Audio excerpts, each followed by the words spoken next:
I want to congratulate both you, Dr. Steck, and Dr. Rosenberg for putting it up, and to thank all the speakers who have come from far away and from nearby.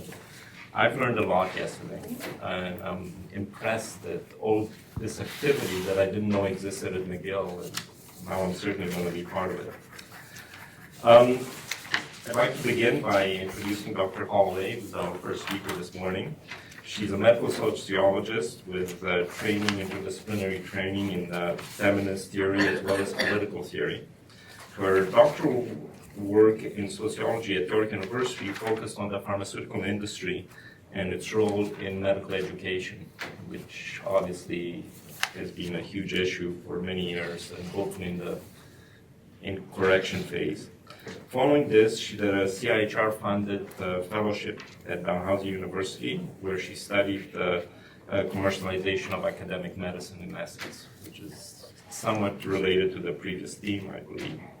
Her current position is in the Institute of Health Policy and Management and Evaluation at U of T, where she's working on a rather hot topic of molecular genomics and the economy and the role of the clinician. And I believe that's what she's going to be talking about this morning, and something very close to my heart.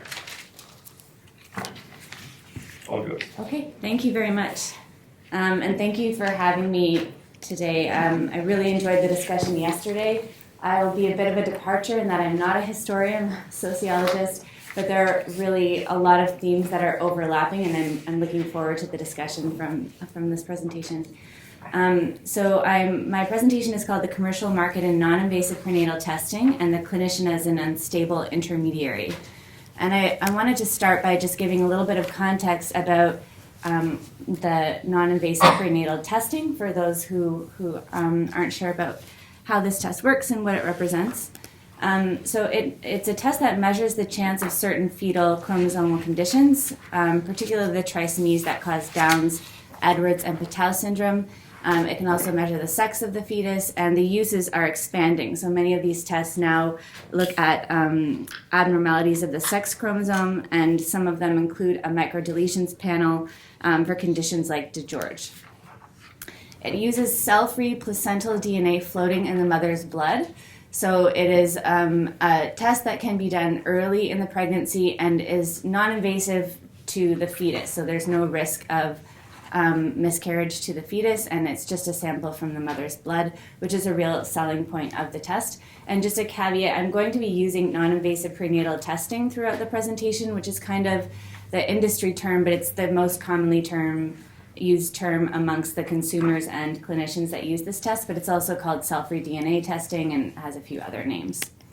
It can be done as early as 9 weeks, which is another key selling feature. It's mostly for high-risk pregnant women at the moment, which is a contested area, but in the United States that usually means for pregnant women who are over 35 or have had a pregnancy with a chromosomal abnormality or a few other features. In Ontario, the age is 40, so it differs by jurisdiction, but it's mostly about age. It is a screening test, which is a really important point for this test. So this is different from a diagnostic test. Its job is to estimate the chance that the fetus has Down syndrome or another chromosomal condition. And most women will get a reasonably reliable low-risk result for the most common trisomies. And then those deemed high risk should follow up with a confirmatory diagnostic test like amniocentesis or chronic villus sampling. The harm is in misunderstanding this test as a diagnostic test, which is happening, I think, frequently, where a woman can have a non-invasive prenatal testing, be deemed high risk for a condition, for the fetus having a condition, and then assuming it's a diagnostic test, either expect to have a child with that condition or to terminate the pregnancy based on that result without confirmatory testing. So there's a bit of a problem in that way. It is marketed directly to consumers, but a clinician is involved. So it's not completely disintermediated. You need to see your doctor to get NIPT, but it is marketed directly to consumers. And clinicians' knowledge of the test is uneven.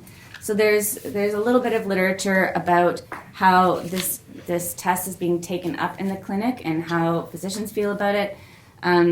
There are studies showing that maternal fetal medicine specialists are comfortable ordering NIPT, but prefer a genetic counselor to discuss the options with a patient. Another study of maternal fetal medicine specialists said 20% thought it was a diagnostic test, so there's a misunderstanding there. And then another study showed 50% of ACOG fellows believe NIPT should replace invasive testing. The other thing is that it entered the clinic very rapidly. So it was first marketed in 2011, and it is now available in over 60 countries, and an increasing number of health insurance providers are publicly funded health systems are providing coverage for the test, mostly for high-risk women. But the goal from the companies that are marketing this test is for it to be a test for all women and for it to be covered for average-risk women. And then just finally, from our own investigation, we've identified 57 different companies that are marketing this test globally, with over 92 distinct tests among them, and 18 of those are U.S. companies. So my presentation today will focus on the U.S., but we're also moving into a study of how this test is being taken up in Canada, so I can talk about that during the discussion. There are a couple of theoretical positions that are informing my work, so I'll talk about those for a moment. The sociology of expectations. So in his work on personalized medicine, Adam Hedgecoe says that the sociology of expectations lets us see that speculative claims about the future of technology play a vital role in both the development of the technology itself and in the shaping of the social, regulatory, and economic environment into which they will emerge. And then also I'm drawing on the sociology of expertise. So in his work on the sociology of expertise and regulatory science, David Demartine says much of what constitutes an effectively functioning regulatory regime takes shape at the same time as standards for what needs to be analyzed and known. And questioning the emergence of these knowledge standards, their institutionalization, the networks within which they are negotiated, the cadres of scientists and professionals that make them credible, represents a potentially rich field of inquiry about science, knowledge, and regulation. So these are the kinds of theoretical questions that are informing my work. And in terms of the methods that I've used for the study, this study is situated within a broader study of the political economy of molecular diagnostics. So we spent a couple of years mapping the regulation of molecular diagnostics, and now we're into a case study of NIPT. So we've mapped the NIPT companies and the regulatory regime for these tests. We have analyzed company literature to patients, so we've looked at English language brochures from the companies to patients and done a content analysis of what they communicate to patients. I've done participant observation at 2 conferences called Advances in Prenatal Molecular Diagnostics. The same conference in 2 years. That's been going on for about 6 years. It takes place in Cambridge and brings together all of the NIPT companies as well as the experts in the field and a few ethicists on the side. And then I've done 39 semi-structured interviews with regulators, consultants, key opinion leaders, and 20 of those were specifically about NIPT. So there is a little bit of literature about direct-to-consumer advertising of genomic tests and disintermediation. And this article that I came across kind of stood out for highlighting some of the themes that I wanted to explore today. So this is an article by Joel Eisenberg called Direct-to-Consumer Genomics, Harmful or Empowering. There is a growing market in molecular diagnostics since the completion of the Human Genome Project in 2003.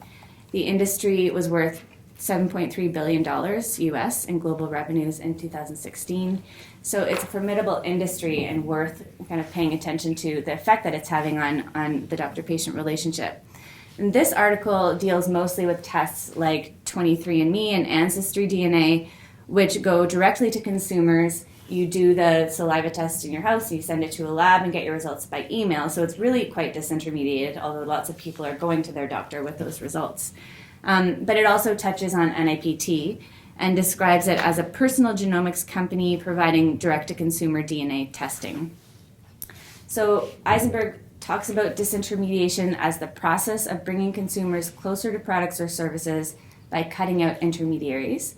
And I'll talk today about how intermediaries are brought in and cut out at the same time when it comes to NIPT.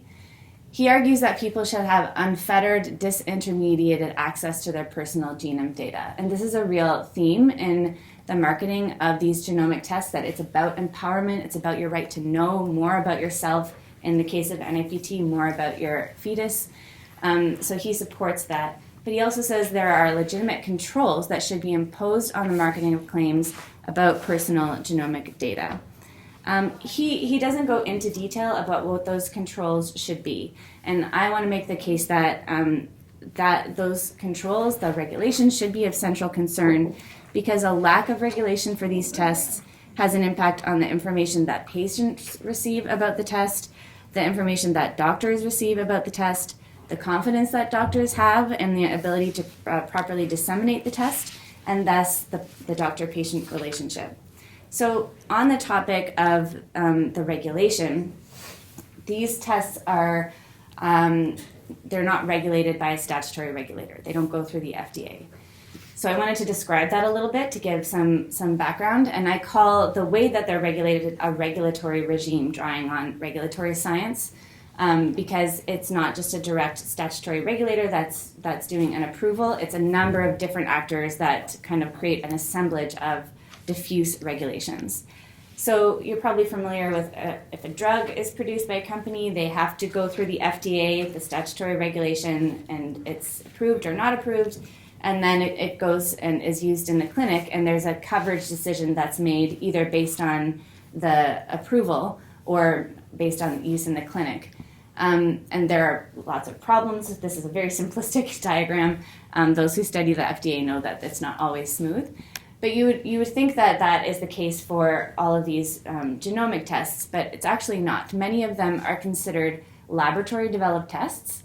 And so the laboratory is overseen by statutory regulation in terms of the CLIA oversight, the laboratory regulations, but CLIA doesn't actually look at the test for safety and efficacy. It doesn't make sure that the test's claims are represented properly, and so the test is going directly to market. And they're advertising to the patient, advertising to the doctor, and the other central focus is that the companies that are marketing this test are going straight to the payer, because the regulatory focus that really comes into view in the absence of a statutory regulator is a coverage decision. And the goal on behalf of these companies is to convince payers to make a positive coverage decision about the test so that it is regularly reimbursed and the company can make a profit, and so that patients don't have to pay out of pocket. So that's an important context for the rest of the presentation. And there's some evidence that physicians feel uncomfortable about the fact that NIPT doesn't go through the FDA. In a survey of ACOG fellows, 43% felt that NIPT should be regulated by the FDA or some other federal agency. So part of the work that I want to do today is to complicate disintermediation, or the way that it's been thought of, and I think that's kind of what all of us have been attempting to do. Often I've just kind of been introduced to this concept, but it seems to me that some of the literature is about the doctor-patient relationship, which it should be. There's so much going on there that must be understood. But there's also more to the picture that affects the doctor-patient relationship. NIPT companies mobilize a network of experts that are facilitating widespread uptake of this test. So I think it looks more like this. There are NIPT companies that are really driving this test, and it's been called a commercially driven test because in the United States, the NIH decided not to fund this particular kind of test. A lot of the money has come from the industry. A lot of the research is coming from the industry and is being funded by the industry. So they're quite central in developing the test and disseminating the test. And they exist in this broader network that involves industry scientists and venture capitalists. They engage thought leaders who are also called key opinion leaders. They are directly marketing to professional societies and to clinical practice guidelines, and engaging private consultants to ensure the broadest use of this test and the broadest dissemination and reimbursement of the test. So that network of experts is facilitating widespread uptake of the test, and their involvement can have a considerable influence on the doctor-patient relationship in the research about prenatal screening and the tests that become available, in the information that doctors and patients receive, and in the regulatory context in which the test is disseminated. And if you are a company that's seeking reimbursement, you really need this test to work in the clinic, so that clinic interaction, the use in the clinic, becomes really central, so that you can demonstrate to payers that it's being used and that it should be funded. So the questions that I have from that are, how do the social actors involved in this network help to create expectations about this test? How do they create and institutionalize knowledge standards about NIPT? And how does this context inform disintermediation? And I wanted to give some concrete examples of the marketing that the companies do to patients. So these are from patient brochures. This is from the Myriad brochure saying delivering reliable results the first time. And you see that there is a doctor here. So they're marketed with the physician as an authority quite specifically. This is Illumina's brochure, more about NIPT. You see the doctor is interacting with patients here. And Harmony questions and answers. Find answers about your questions. We're here to provide the information you need. So the we is the company, but they're showing this interaction with the doctor because the doctor is really central. So I want to argue that the doctor is actually an unstable intermediary. And in some ways, the authority of the physician is promoted by the companies. The physicians are very much involved in the dissemination of NIPT, unlike other genomic tests. The company literature to consumers invokes the physician as an authority and as the expert, and not only in those images that I provided, but also by saying, if you're interested, go talk to your doctor. Talk to your doctor. Your doctor's the person who knows about this. They will provide the counseling for you. And at the same time, the physician's authority is undermined. So clinicians were active in introducing other forms of prenatal screening, and they have far less control over NIPT, which I've said before is commercially driven. And some physicians I've talked to talk about the fact that they feel a bit inundated, that consumers are coming to them and asking for this. They're not necessarily opposed to it, but they feel like they're really responding. The company literature to consumers indicates how to direct the conversation with a physician. So I'll give an example of this in a minute, but the literature to patients says your physician is the authority, but then it also says, here's how to talk to your physician about this particular test. And then the companies engage clinicians quite strategically to demonstrate use of the test and make the case for greater reimbursement. So they're detailing to doctors, they're going to the doctors and asking them to use the test, but also to help them make the case to payers that it should be reimbursed.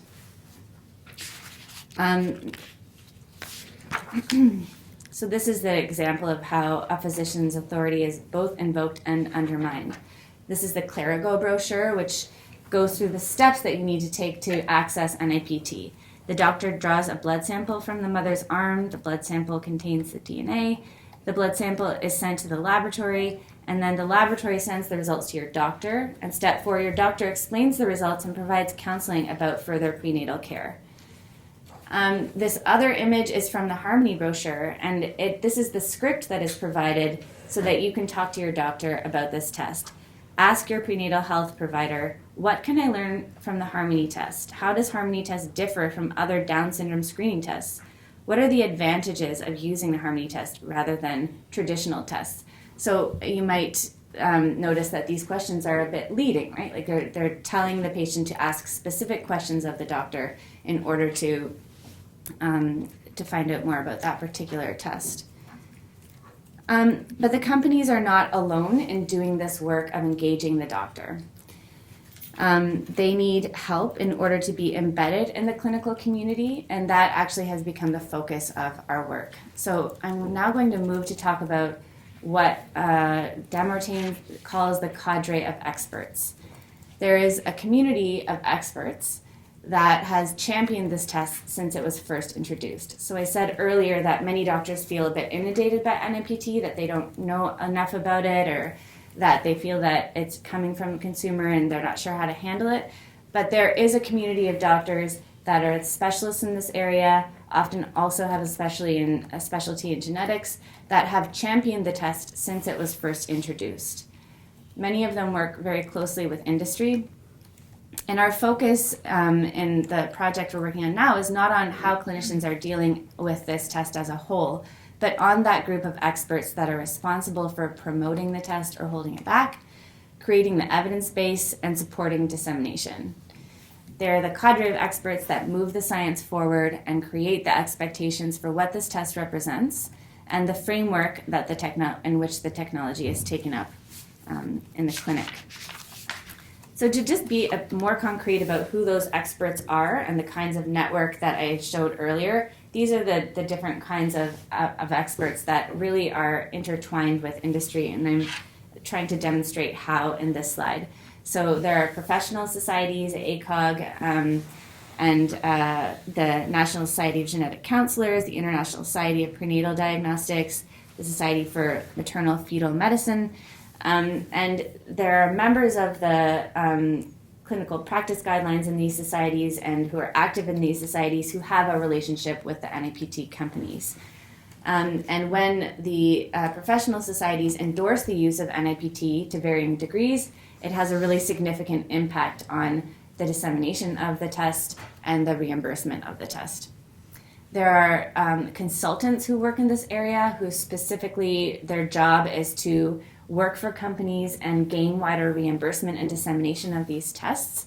So there are consultancies that are focused on molecular diagnostics, and there's a consultancy that's working specifically for all the NIPT companies to bring them together and coordinate them and kind of mobilize them as a lobbying force. There are key opinion leaders that are paid by industry, and they do all kinds of different things. They do research, they meet with insurance companies, they do casework for reimbursement, and they're active on clinical practice guidelines. And then there are NIPT companies' scientists and medical liaison officers who are detailing to the physicians and lobbying insurance and educating doctors. So I'll go into each of those in a bit more detail before I conclude. That I mentioned that there is a consultancy that has been hired to bring together the major NIPT companies in the United States in a coalition called CAPS, the Coalition for Access to Prenatal Screening.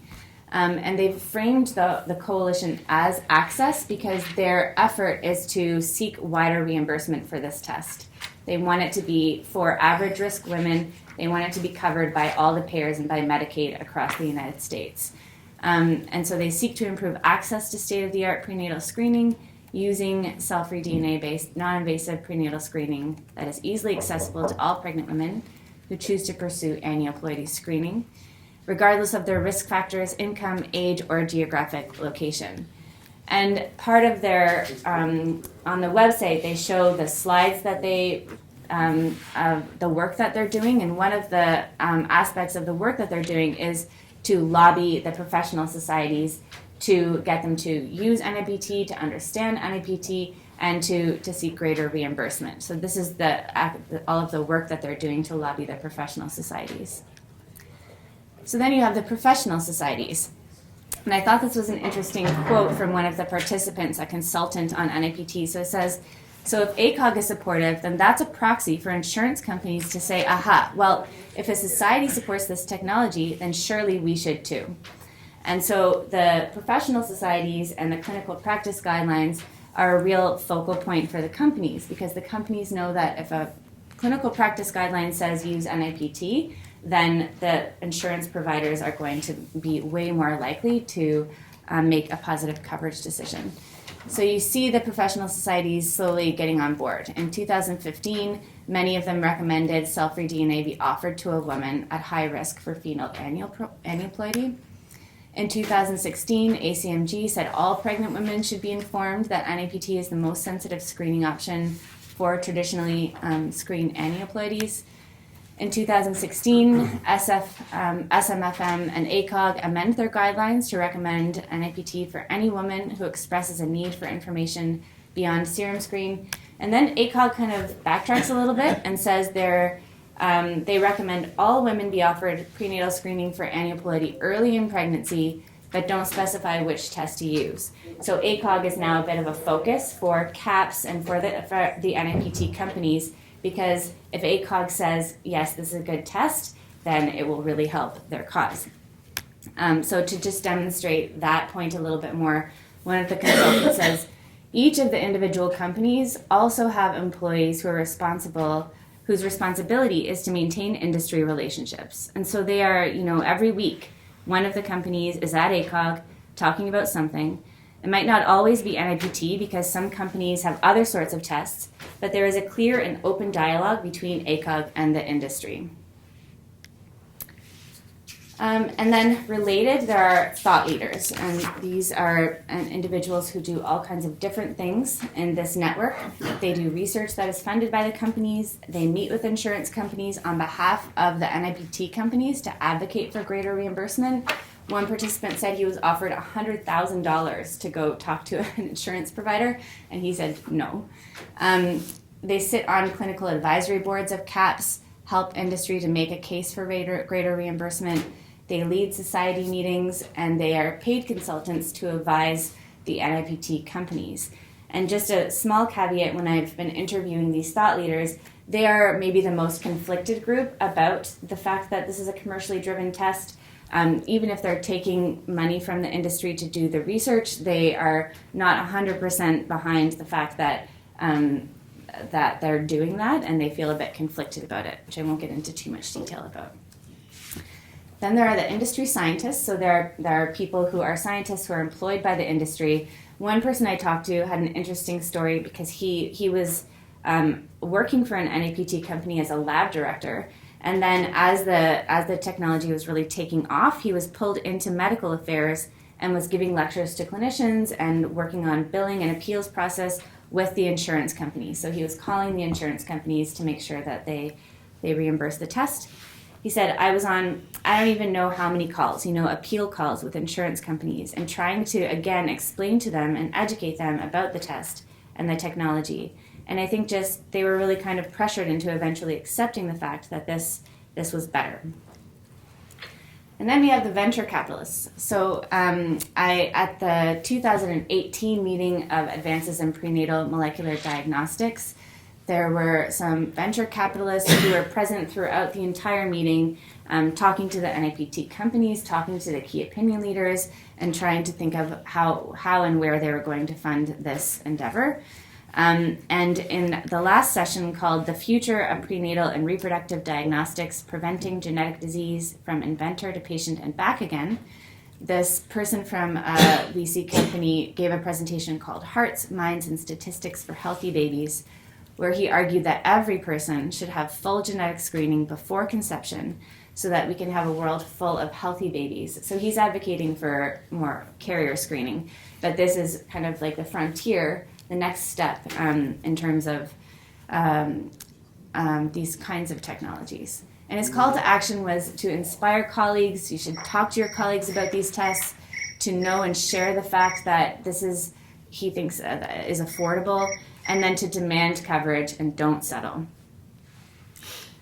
So in conclusion, I have tried to make the case that perhaps the doctor is an unstable intermediary. The doctor's knowledge about the test is uneven.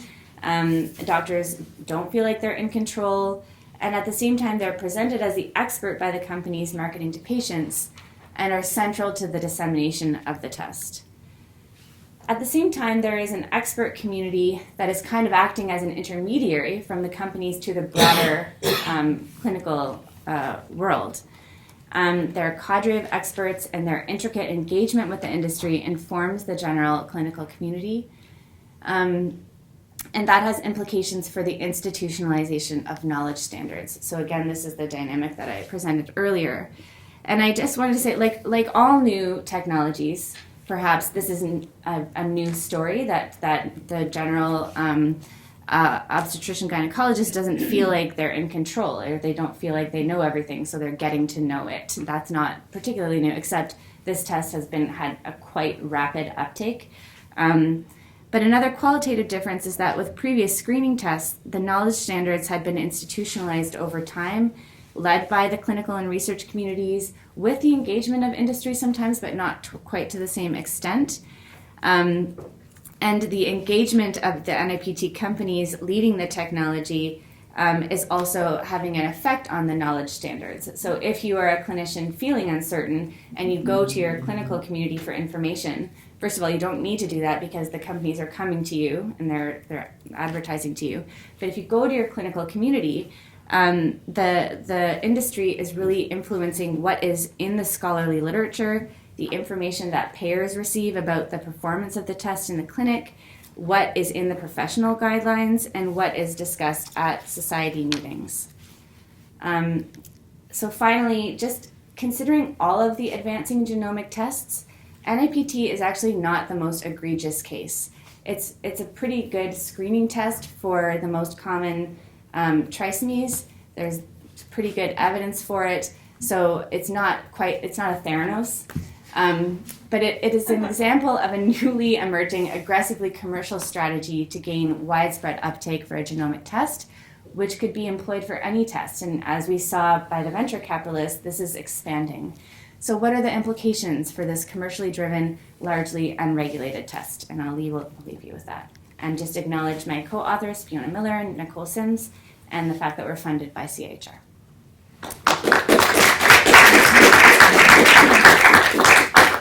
Thank you very much. So we're open for questions. Just two thoughts. Thank you for your presentation. My field is oncology, and I could see some parallel. It seems to me that the category that you put as experts is more stakeholders, because I see a lot of biases in all these groups. So experts might be, even as a term, misleading. I think they all have something in this that I think would represent them more as stakeholders than experts. The other thing is women are missing from the whole picture. And what are the advantages and disadvantages and fears that women may experience contemplating going through this? And I think that is a group that should be much more prominent in this equation. So those are the two thoughts. Thank you. Oh, do you want me to respond? Absolutely. I'm interested in I don't know if there is a big difference between an expert and a stakeholder in this context. I think there's a lot of overlap. And a lot of the people who would say that they're experts in the field, who are really engaged in this community, are leading the scholarly work, and they have a relationship with industry that is a bit conflicted. So they are the experts, they're the leaders in the field, and they could have a stake in it. So it's complicated, and it's something that I need to think about more. So thank you for that. And you're right, I didn't get into how women feel about this test. Sometimes it's called commercially driven, and then sometimes it's called consumer driven, because women, there's a lot of literature to suggest that women really want this test, that they're really happy with it and that it's going well. And so that is definitely part of the dynamic. It wasn't my focus today. But the other work that we've been doing is looking at the literature that is marketing to women and the quality of that literature, and demonstrating through our research just how misleading it is. And so that concerns me, that there are aspects of this test that women actually genuinely find empowering and useful. And at the same time, there's information that is obscured, that is not necessarily known yet about the quality of information that is provided to them, informing their interests. And the quality of the tests. Because And obviously there's tests. so much competition out there. And there are some tests that perform really well and some that don't, and there's no regulator saying, here's this the lay of the land. I was just curious about, you said that at the outset of your talk that you focused on American US-based tests, and I just was curious about why did you choose to focus on the US-based tests? Yeah, most of the tests are in the US right now, and the work that I did at Advances in Prenatal Molecular Diagnostics was very US-based, so that just kind of became a focus. But our project is also moving into a study of Canada, because there is an NIPT test that's being developed in Canada that is not profit by one of the people on our team. So that's going to be an interesting comparative point. And the reimbursement system is obviously totally different, so we're getting into that area now. Thank you.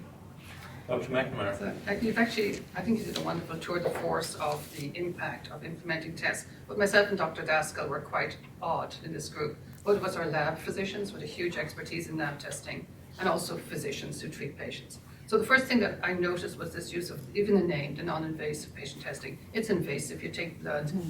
Non-invasive is when you do this. So obviously they've chosen a name completely against all of laboratory testing because it sounds good. So they have to be congratulated on that first step.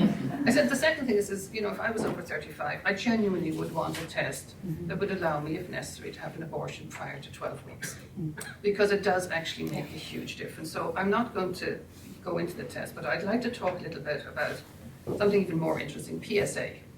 Because you need to see this in terms of the entire history. And I've chosen a test that's male-based, just to show you the exact same thing happens in male testing. So in the 60s, it came into prominence. In the 70s, it was brought to the labs. And all the labs said, this is not even as good as age as detecting you having a prostatic cancer. And they said, we're not doing a test that's worse than age, because you could say, it's like, by the time you're 100, you have a 100% chance of having prostatic cancer. And really it goes up. This was done on 1950s, 1960s pathology. Like they actually got people who died in car accidents and looked for prostatic cancer. And they actually noticed that prostatic cancer in situ, not going to kill you, is there 100% by the time you're 100, about 55% by the time you're 60.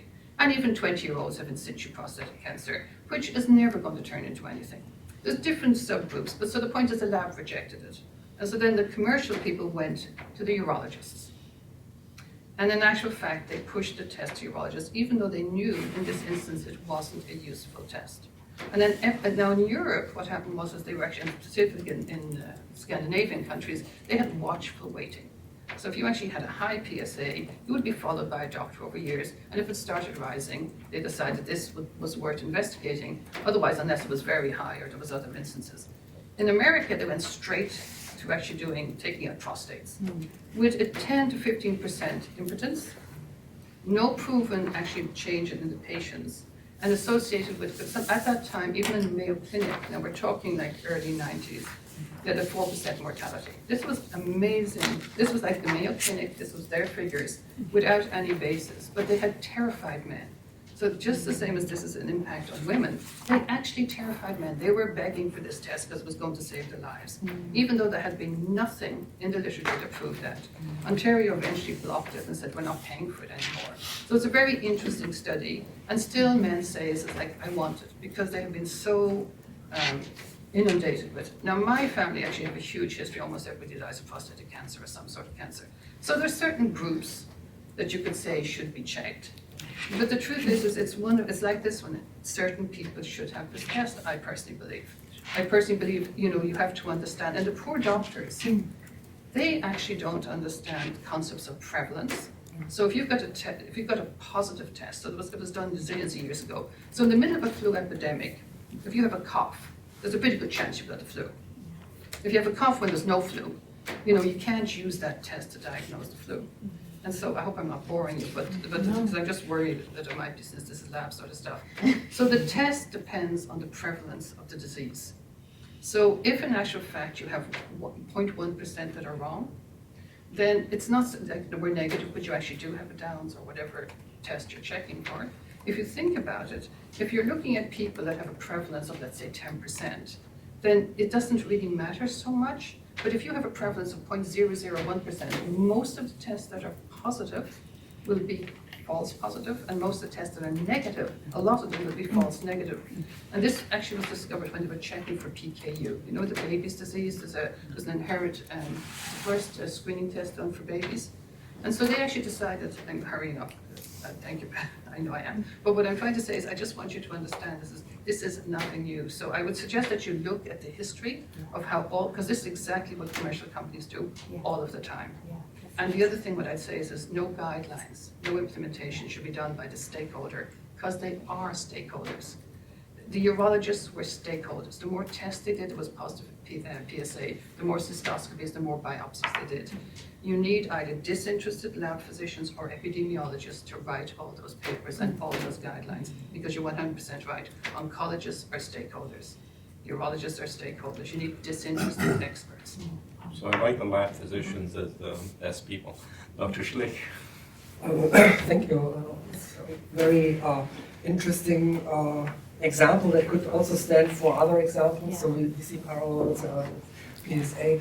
But I think I'm taking Jeremy Green's role now and talking about actually the misleading character of the term disintermediation in this case. So disintermediation, the idea would be to take out the middleman, take out the doctor, and make it possible for the patient to make the right choice themselves.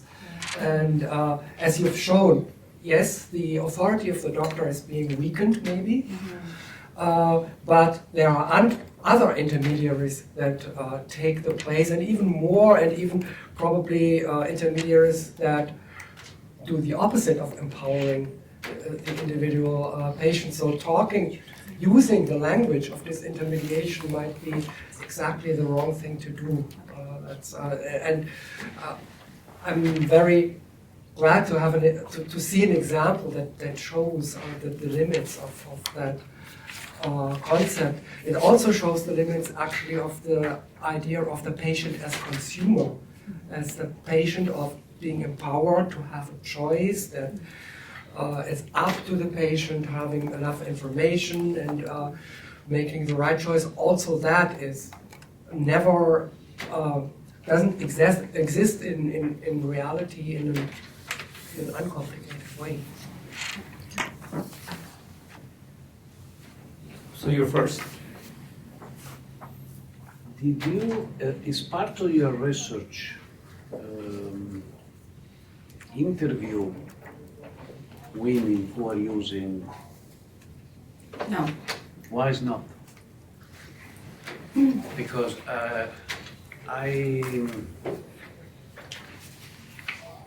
you very precisely categorize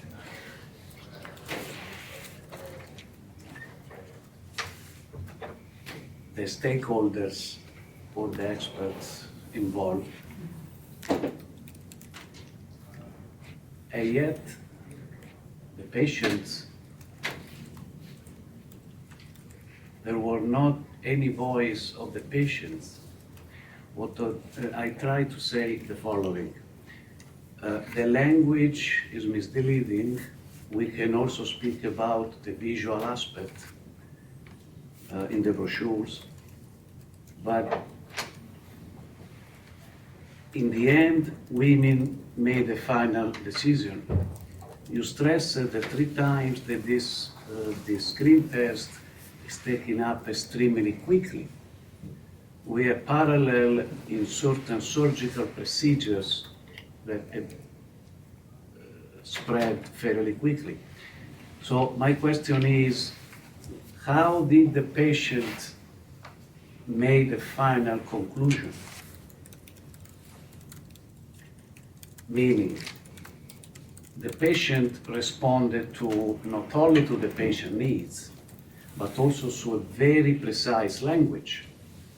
In order, I think, for us to understand how the patient hear the language that is given, I think that the patient must be put, in this specific case, at the center.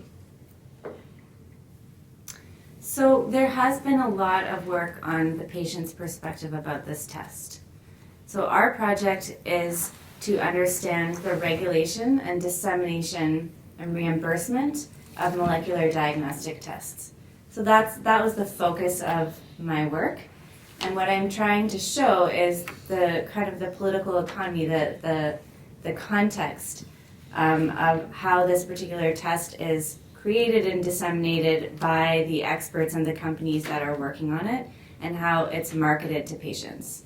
So asking patients how they understand and feel about the test is a completely different study, and it's been done. So I understand what you're saying. I don't want to remove the patient from this equation, but there are so many different aspects of what's going on here that we decided to narrow in on one particular story. Does that make sense? So I really like the idea of the unstable intermediary, or Thomas put it much more eloquently, how there's these complicated roles of all these actors. And I have two quick questions. They're quick. I was wondering if you'd thought about framing it as like two intermediaries, because you've got the experts who are mediating between industry and doctors, and then you have the doctors mediating between experts and patients. So it's almost like this double layer. So that was question number one. And then question number two, I loved this talk and I learned so much. And the way, when I was listening, it sounded like you were talking about this test as this kind of monolithic entity, which makes sense because you're offering all these conclusions of all this data you've collected.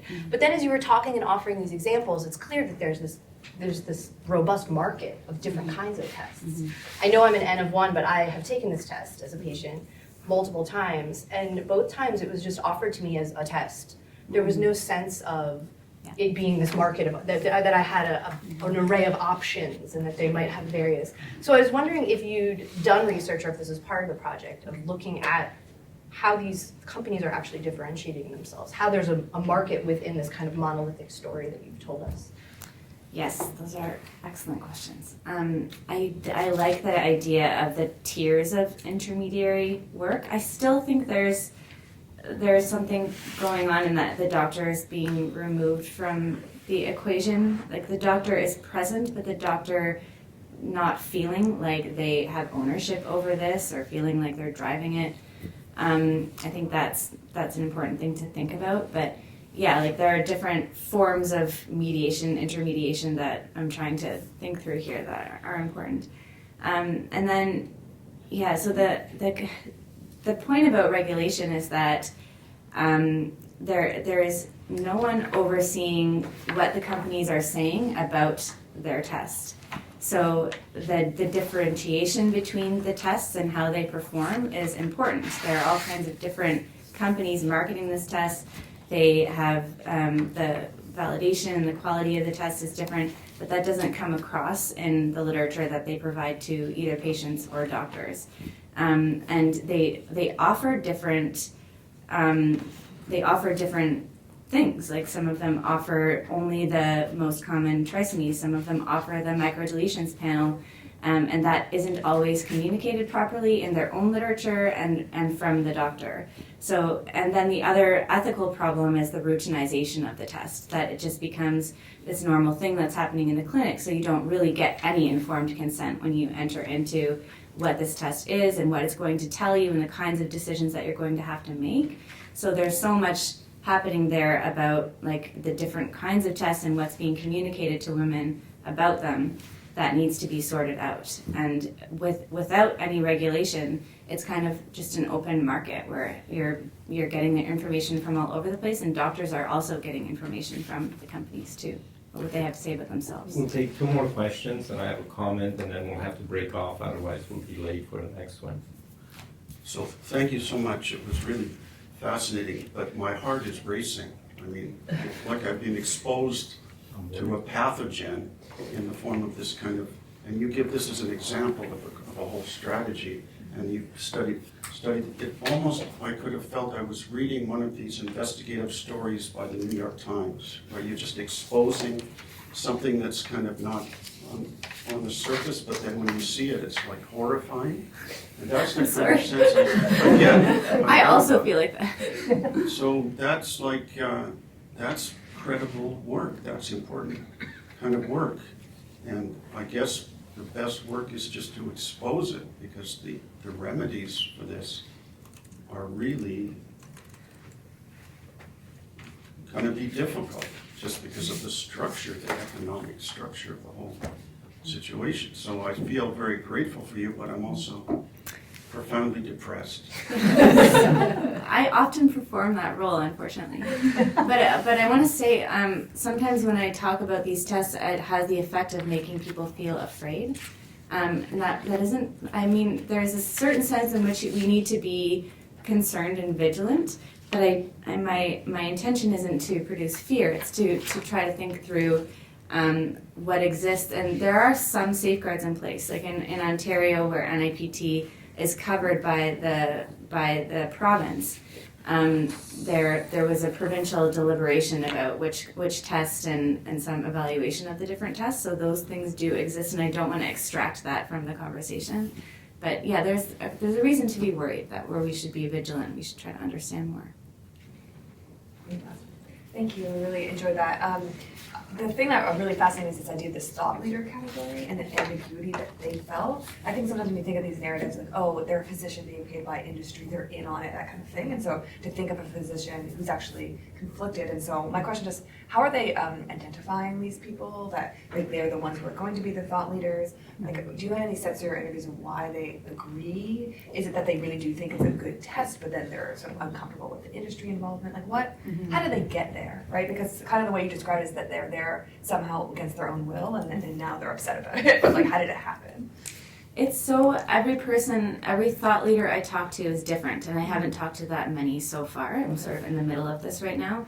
There are some who just think it's a very good test and wanted to do research on it, but as I was saying, the NIH decided not to fund NIPT, and there are different theories about why there was a recession when it was coming out. And so some of the researchers who were thought leaders were saying, well, we need to do this research, so I'll just get the money from the companies because they're going to offer the money and they're going to do it anyway, so I'll be involved. And some of them say, it doesn't affect my research at all. Some of them say, I take money from all of the companies, and so there's no way that I could possibly be in favor of one of them. Another person said she compared what it was like to get funding from the NIH and then to get funding from the industry, and how different it is, the things that she was not allowed to say. And then there are people who are just like 100% don't understand why they wouldn't have a close relationship with the industry. So it's kind of all over the map. I'm trying to sort it out. It's an interesting area because it's so fraught and complicated. So we're going to finish. I just want to say a couple of things. First of all, I was struck by the fact that midwives did not appear anywhere. And as far as I know, midwifery has existed for a long time, both in the US and Ontario, a little bit less in Quebec, which by itself is interesting because I would consider them as being high-level experts in the field. That's number one. The second part was I was struck by Dr. Hoffer's fear and anxiety, and I'm led to go back to Steven Pinker's recent book. Things are getting better. If you look at one, I encourage you to read it. It's actually a wonderful book. That's an optimistic book. And in some ways, medicine is like that. So there are many things that have been brought in which fell out, such as PSA, but many things have hung around. And overall, we're doing better. So I think it's crucial to learn from these things so that we can correct them. But I don't think you should be depressed at all. I think you should be quite positive. Okay.